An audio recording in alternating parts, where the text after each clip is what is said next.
everyone. Welcome to Voice of Aotearoa. Today we'll be having a korero with Phil here today. Phil, how are you doing today? I was a tad nervous coming in, but after meeting you all, I feel really comfortable. So Good to be here. Thank you so much for sharing. And together to co-host with me is here Aote. Aote, how are you doing today? I'm doing very well. We have like a celebrity here in the studio today, so we're quite excited to meet him and learn about his very interesting and exciting life. So glad to be here. Yeah, thank you so much for sharing.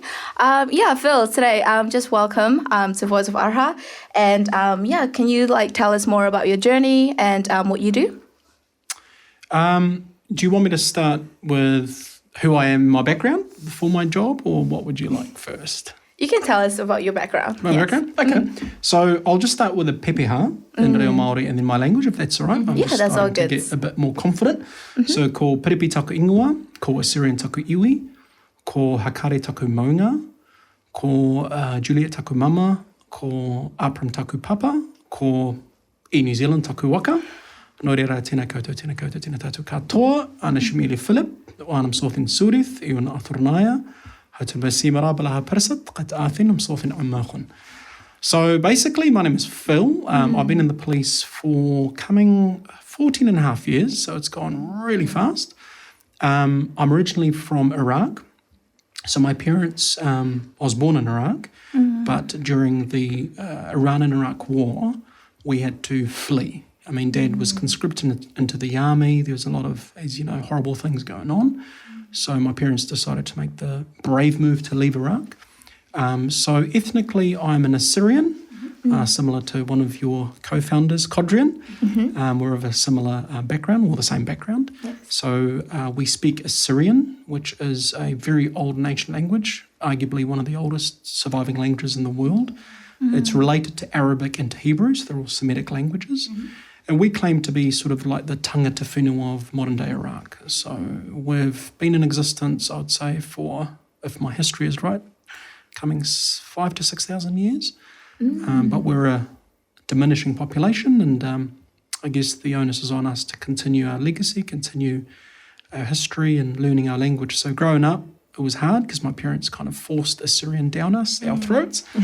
I didn't like them for it, but as I matured and got older, I realised that's why. And now I'm very proud and actually very honoured that my parents taught me Assyrian.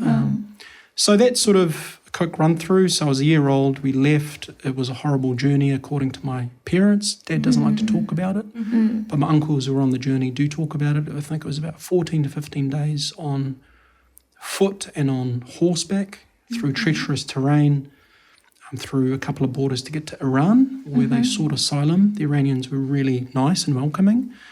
And then we arrived in New Zealand 1989. So I was about 3 at the time. So no English. We started with nothing. I remember we were first located in Wainui Mata, so very different from my parents, I could only imagine, leaving everything behind and starting a new family. We obviously went through the schooling system here in Wellington. I decided to be the first in my family to go to university, or probably even extended family. So the opportunities that weren't afforded to my parents back home, I thought I'm going to go for it and do the best I can. So that was a pretty tough journey to finish with my high school certificate. They used to call it school certificate. I had sort of no older mentor from my community to sort of show me the ropes. I sort of had to learn it on my own. It was actually me and another friend called Edwa who went through a similar journey, because we were one of the first wave of Assyrians who arrived. So there was no sort of predecessors. Went to uni, Victoria University. That was a lot of fun the first year for all the wrong reasons. So I flunked out a few papers, but then I sort of nailed down and decided to commit. And I ended up with a double major in psychology and philosophy. Again, it was it was just, for me, it was, I guess, to really say that New Zealand offers the opportunities that were denied to my parents back home, and to say, it's not so much the certificate. I guess it's the belief that if you put the hard work, irrespective of some of the obstacles that you face, there is a future in Aotearoa New Zealand. And from there, I was working part-time while I was at uni. at a youth service called Evolve. They were located down in Eva Street, but I think they relocated somewhere else. So I was a youth mentor there for about 3 years, and I started a few initiatives. We had some, probably the wrong word, at-risk youth, but youth who were sort of not really living their fullest. They were, there was a lot of, difficulties at home. They grew up in sort of hardened families. There was a lot of alcohol, drugs, cigarettes, all of that sort of stuff. And so we wanted to help them. And we saw they had talent in terms of fighting on the streets, and they got themselves in trouble. And so we said, well, you've clearly got a talent.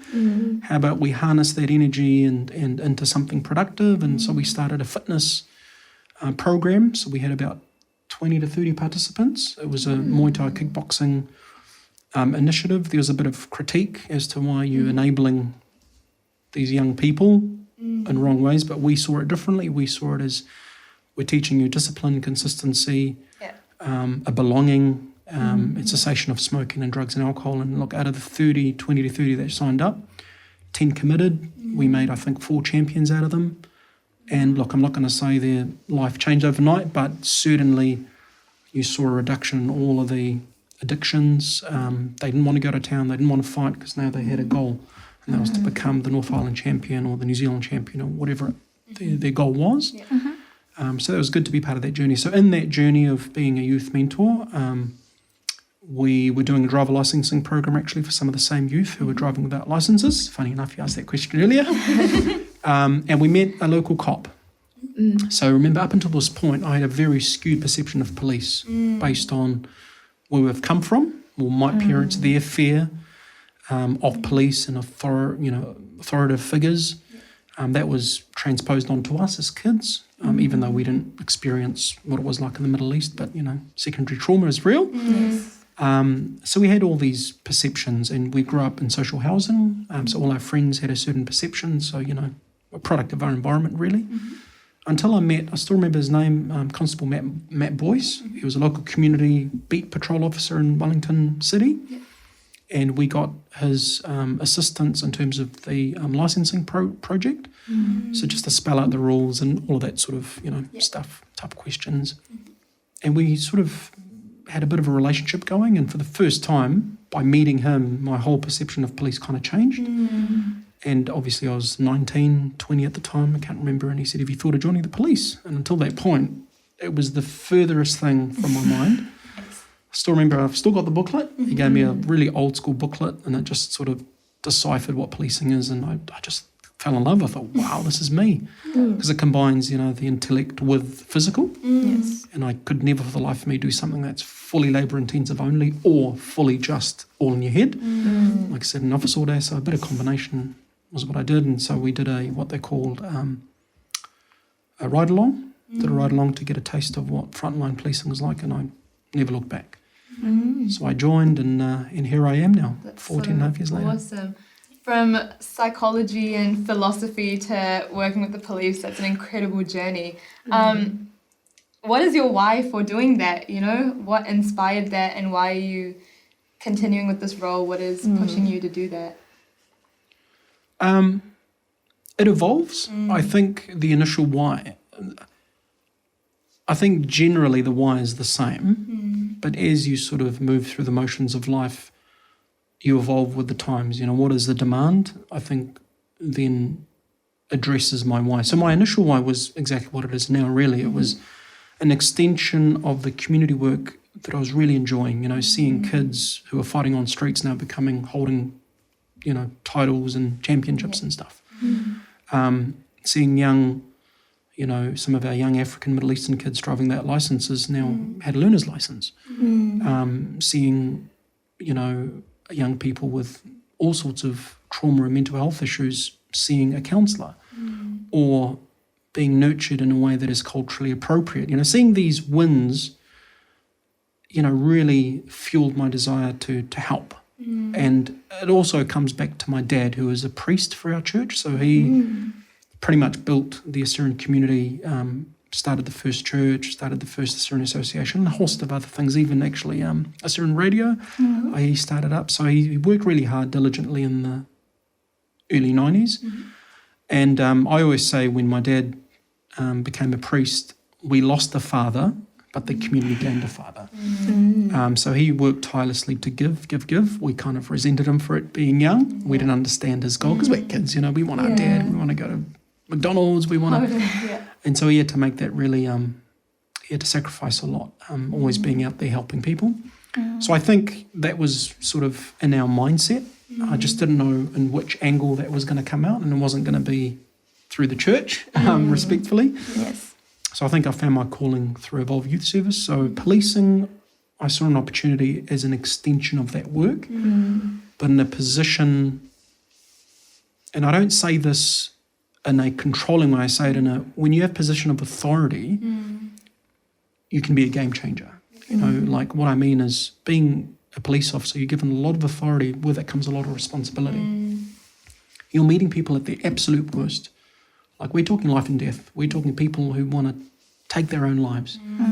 People don't call 111 because they're feeling good about themselves. You know, they call us when they're absolutely at the end of their tether, whether it, and it may look like family harm or domestic violence incidences. It could be a suicidal phone call. It could be anything.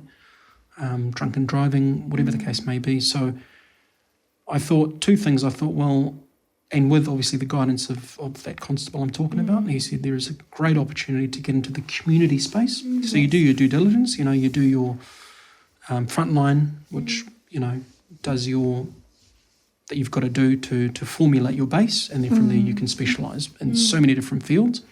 And my thing was always community policing as an extension of the community work.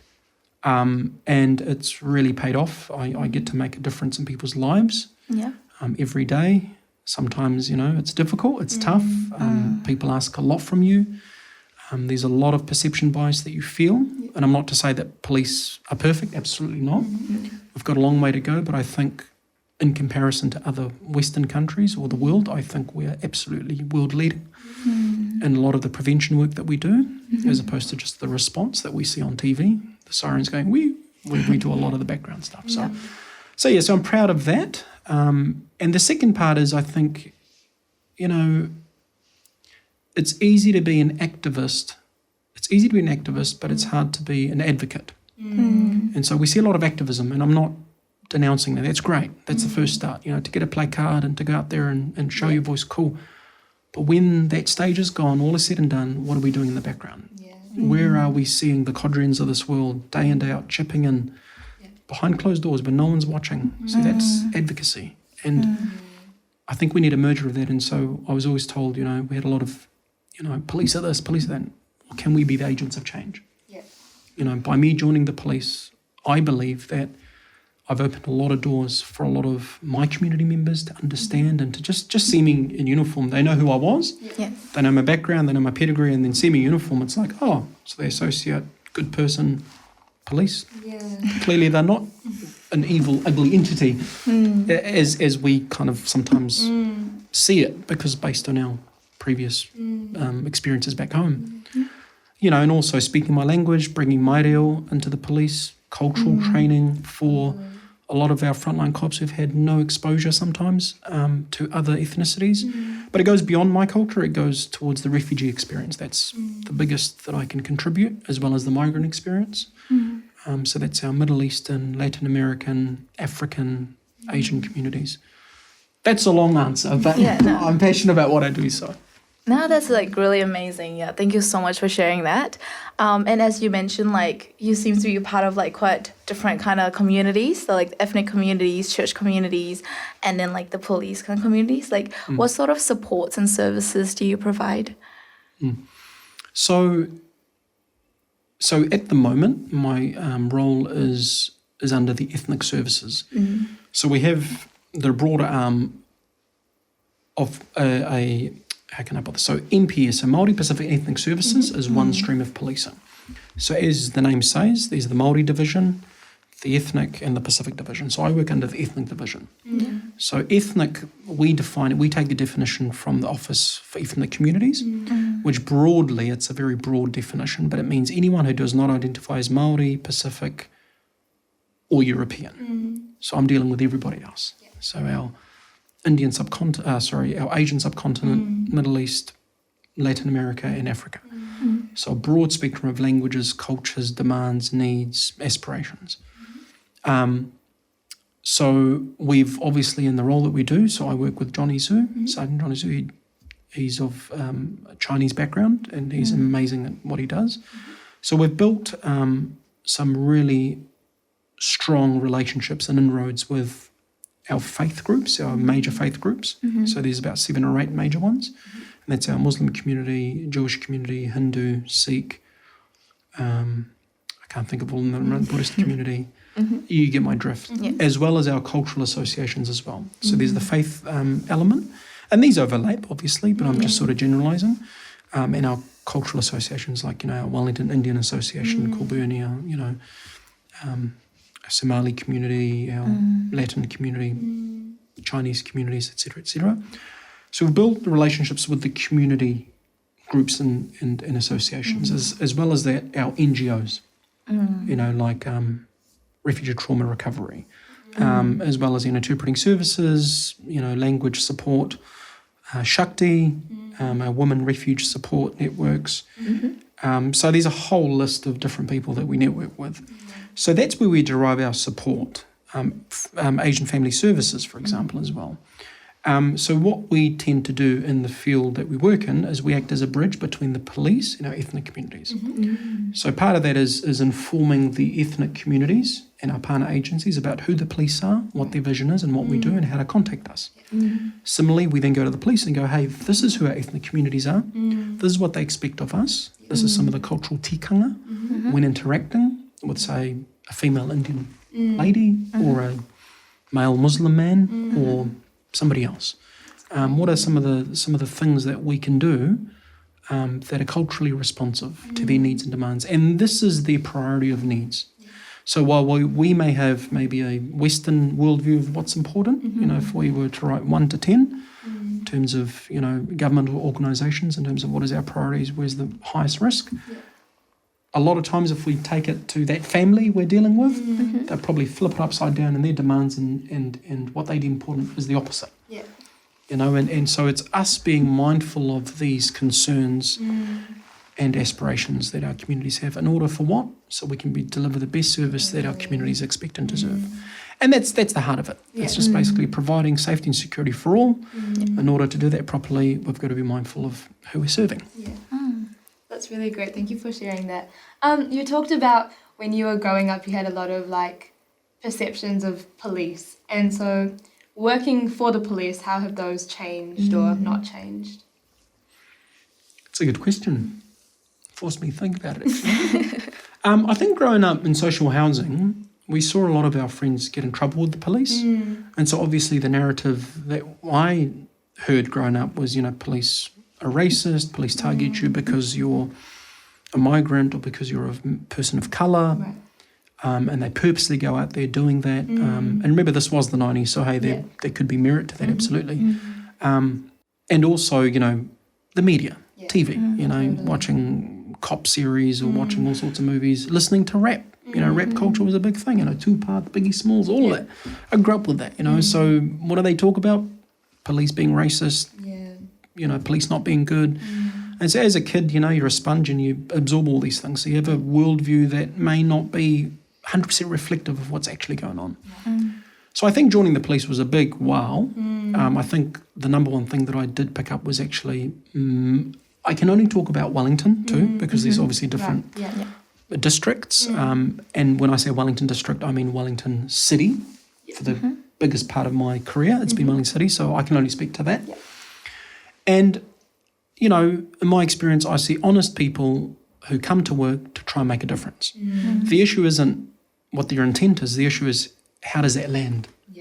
And sometimes I think you can have all the best intentions in the world, but if you're not, as you've rightfully pointed out earlier, if you're not equipped and enabled, no matter what your intentions are, you're going to make a mistake that could have been prevented.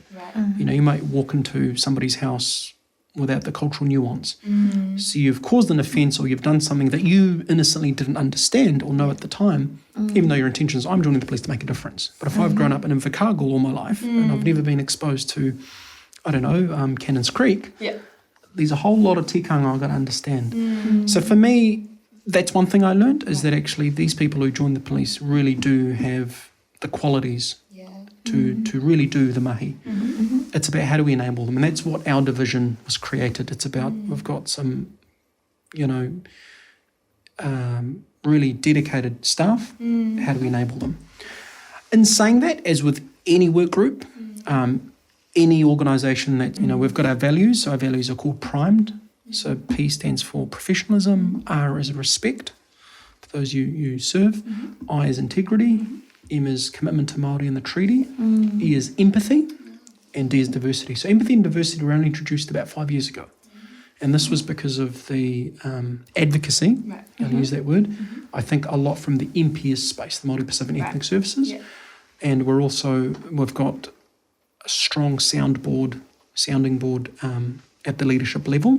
So at the our commissioners' leadership table, we have a voice there that represents the MPS voice, and that's Assistant Commissioner Wally Homer, who informs at the highest level of these needs and demands. Yeah, that's awesome. Thank you so much for sharing. There's so much information. I probably have to rewatch this interview and then actually get in all the information. But yeah, thank you so much for sharing all of that.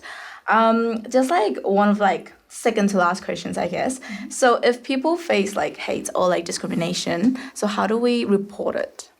Yep, that's a good question. So our office also trains our staff on hate crimes. So hate crimes is a very big space. It's loosely the word we use. So hate crimes, by definition, is an act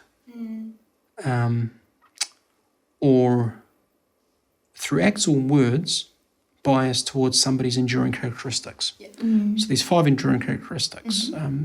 And they could extend and expand as things evolve, but at the moment it sits at ethnicity, culture, religion, gender, age, and disability. So if somebody is acting untowards because of one of these protective characteristics, then we label it as a hate crime. So how do you report this to police? So there's a whole myriad of different ways, depending on what the incident looks like will determine which is the best option. So obviously if it's a critical incident, and we say critical as in your life or your property or somebody else's life or property is in harm's way and it's happening now, then obviously 111 without any hesitation, where you as soon as you can. Where it's something where it's less critical, so it's an offence that has occurred, it may have occurred in the past, and you're sort of thinking about, what shall I do about this? Because it's really affected me and I don't want to sit and dwell with it. And it's low level, then 105, so 105. So you report everything online, or you can go online. If you're a sort of a computer wizard, then 105.co.nz will take you to the police website, and there's all sorts of forms for reporting. You can attach photos or any other attachments that sort of assist in your report, and you detail everything that's happened. So that's the two sort of ways you do it that's not in person. The other way obviously is the traditional method of going into your local police station and talking to someone, if that makes you feel more comfortable. Not to say that if you report it through 105 or 111 that you won't see police. Obviously the job will be triaged, and depending on its priority, either police respond then and there if it's critical. If not, then most likely, not always, then it will be the file will be transferred to the local community staff, who then will either follow up for the phone call or an in-person hui kōrero about what happened and how can we, best respond to this incident. But I guess the thing that we're learning with hate crimes is it doesn't have to be some high offence for it to really, really affect the victim in a way that even psychologists are starting to understand. So it could just be a car parking incident, a pack and save, I don't know, I'm just using an example here, and you take someone's park without knowing, and that person sort of throws a couple of words out and notices, I don't know, you're Chinese, and then in that fit of anger they say, and go back home, you bloody whatever. In the criminal sense of things, very low. Offensive behaviour, offensive, language. But that's not to diminish the effects on that person. Yeah. They're massive. Even though the offence is low, the impacts are low. So I guess part of our training is getting not only police but other government agencies to understand the impacts. Yes, it's low on the radar of things and the offence of things, but actually this has massive psychological impacts. So we need to be mindful of that when we respond, to take the time to understand the victim's feelings, to be empathetic, but also to talk and kōrero with the suspect or the offender. Let's call them subject one instead of offender. Why do they feel the need to do that? Because people have certain motivations. A lot of times it's benign. It's sort of in the moment, or maybe drugs are involved or alcohol, and it's not to diminish the responsibility. But the ones that are a bit scary are the ones that are politically motivated or religiously motivated. They are different. They fall into different kettle of fish. But the average ones we see are just, I don't know, somebody who at that point in time in their life decided they wanted to really hurt that person. And so they used the ethnicity or their religion or something in there, which is still very bad. So we try and talk with people, and if a prosecution is the best way forward, then we get the victim's view and we go forward with it, if that is what is required in that instance.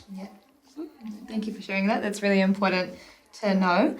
And this was a great conversation with you. And I have one final question, but it's a big one. So if the police's work is successful, what would an ideal Wellington city look like to you personally? Ideal Wellington.